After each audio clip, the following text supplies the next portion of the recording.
Hunter 5/11. Luna e a consequência que alcança quem não escolheu. Nem toda consequência atinge apenas quem participou da decisão.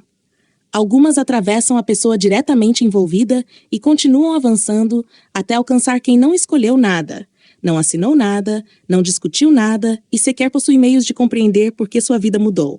Luna era uma cachorra. Isso precisa ser dito antes de qualquer símbolo. Ela não era argumento, recurso emocional ou personagem inventada para tornar uma história mais comovente. Era uma vida concreta. Tinha fome, sono, medo, confiança, hábitos e dependência. Precisava de comida, abrigo, segurança e da presença de quem cuidava dela. Quando as condições ao redor de João mudavam, o mundo dela também mudava. Se faltava estabilidade, ela não podia procurar outro emprego.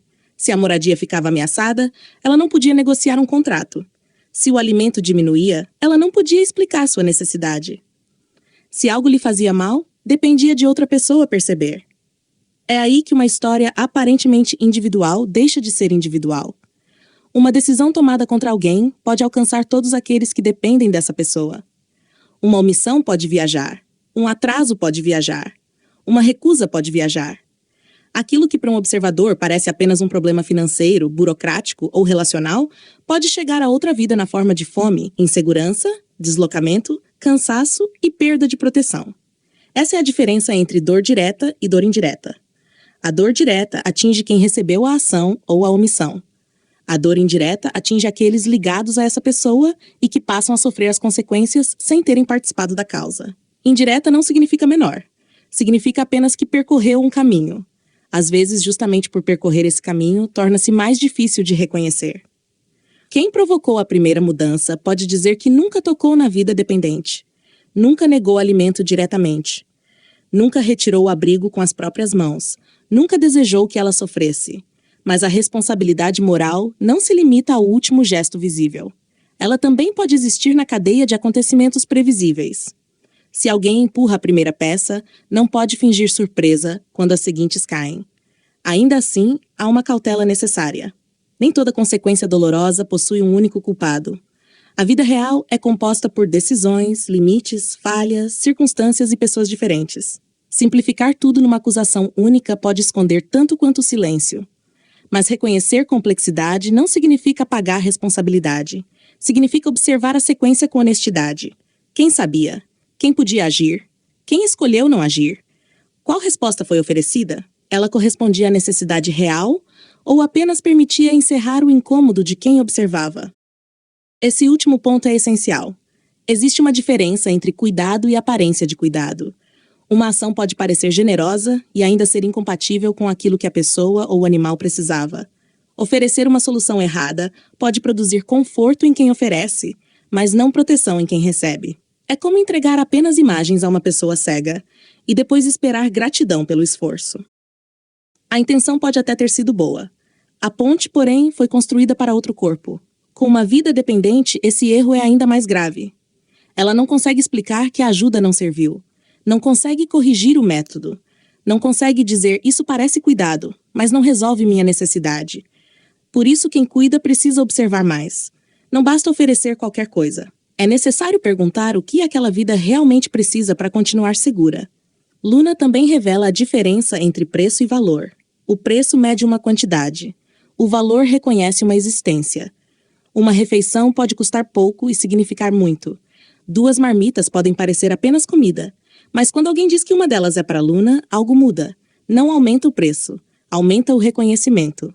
A frase declara, eu percebi que há outra vida aqui. Eu entendi que ela também foi alcançada. Eu não a tratei como detalhe. Esse reconhecimento é raro porque exige ampliar o campo de visão. É mais fácil enxergar apenas a pessoa que fala. A vida dependente permanece ao lado, silenciosa, quase invisível para quem não aprendeu a olhar. Mas silêncio não é ausência. Dependência não é insignificância. E incapacidade de protestar não transforma sofrimento em algo menor. Talvez transforme em responsabilidade maior. Quando uma pessoa consegue reclamar, negociar ou sair, ainda possui algum instrumento de defesa. Uma vida dependente não possui o mesmo alcance. Ela permanece, confia, espera, acompanha as mudanças sem compreender as causas. Essa confiança cria uma obrigação moral. Quem recebe essa confiança passa a responder não apenas por sua própria sobrevivência, mas também por quem não pode escolher outro caminho.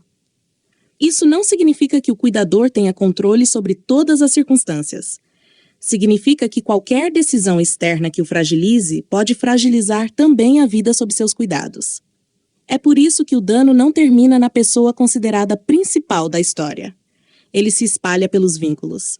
Uma sociedade acostumada a olhar apenas para indivíduos isolados costuma falhar nesse ponto. Vê um homem em dificuldade e pergunta por que ele não resolveu sozinho. Não observa o animal que depende dele.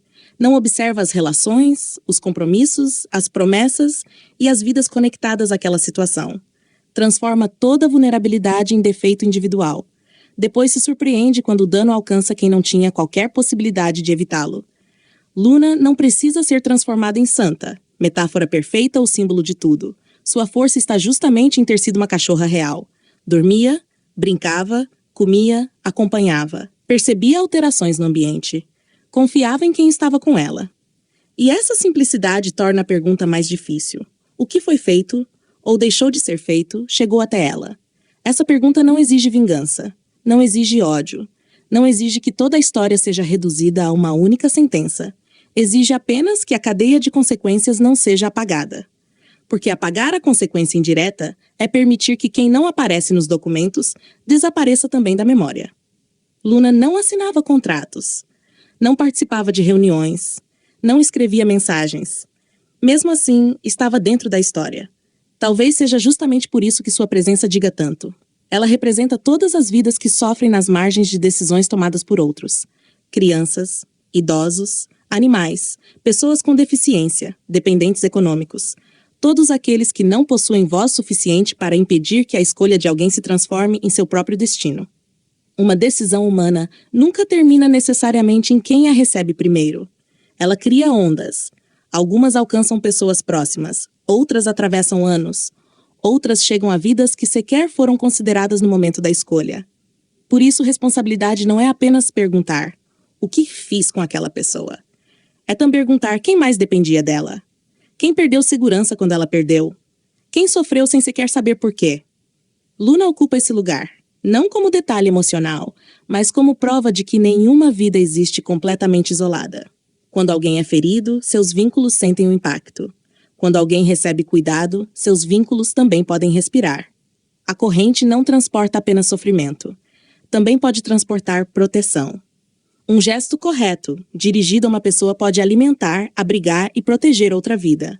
Uma omissão pode fazer o contrário. É por isso que reconhecer Luna não significa apenas lamentar o que aconteceu. Significa aprender a ampliar o olhar antes que outra vida seja tratada como consequência invisível. Talvez a humanidade comece exatamente aí. No instante em que deixamos de perguntar apenas quem falou mais alto e passamos a procurar quem não pôde falar. No instante em que percebemos que uma vida dependente não é um detalhe ao redor da história. Ela é parte daquilo que toda decisão deveria ter considerado. E quando essa vida já não está presente, resta ao menos preservar corretamente o seu lugar. Não para transformar dor em espetáculo, mas para impedir que o silêncio dela seja usado como prova de que nada aconteceu.